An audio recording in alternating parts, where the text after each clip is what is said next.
At Ravinia, we get to wipe the slate clean at the end of every summer and start fresh with what we want to do the following year. So that keeps it exciting and fresh, but also challenging because it's ever changing and ever evolving, and so just have to stay ahead of the game as much as possible. The process is it's challenging. We announce our entire season all at once, so we have to have all of these shows lined up and confirmed to go with this big announcement, and that's the challenging piece. It's also challenging, to get debuts, new artists to come.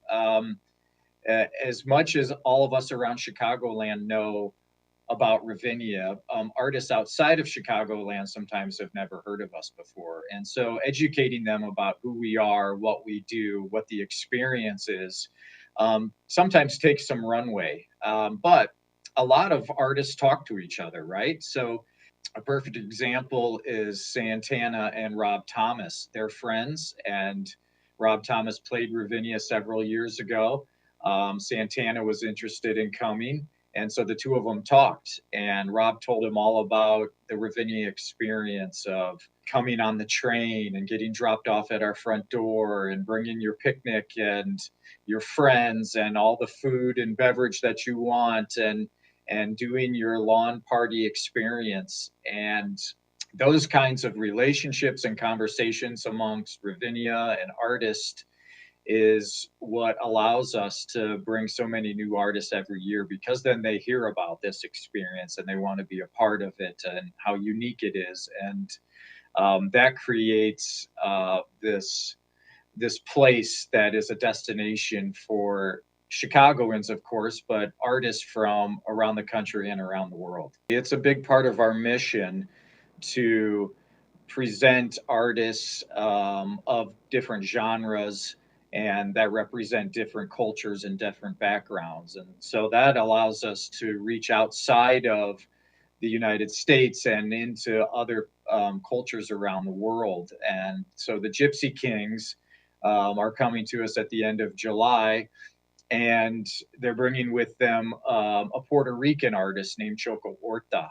And so there will be a salsa flair to the evening. Choca is very well known in the salsa world, and so she will bring that up tempo music, and we'll probably put a dance floor out because everyone will want a salsa as well. And so it makes for an interesting evening of two artists with similar music, but actually quite different backgrounds, all on the same bill. And so patrons can come out and get a little bit of salsa and get a little bit of Gypsy Kings and flamenco and experience these different forms of music all in one evening.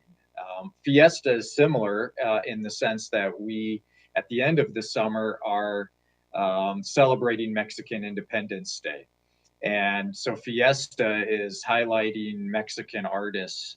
And we have a headlining performance by Julieta Venegas and an opener on the bill, La Santa Cecilia, who just won a handful of Grammys recently. And we open the park early on this day and have all kinds of other activities throughout for people to experience. There'll be luchadores, wrestlers. There'll be our music education programs performing a concert. We'll activate all of our various stages throughout the park.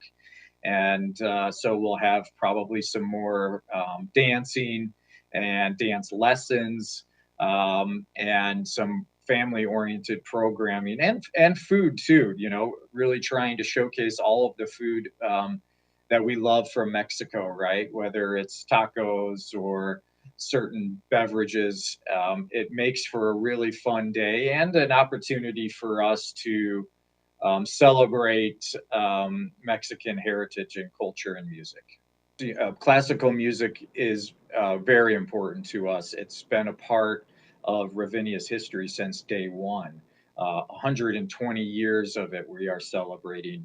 And the Chicago Symphony is the crown jewel of the Ravinia Festival. They've been coming to us now 88 years.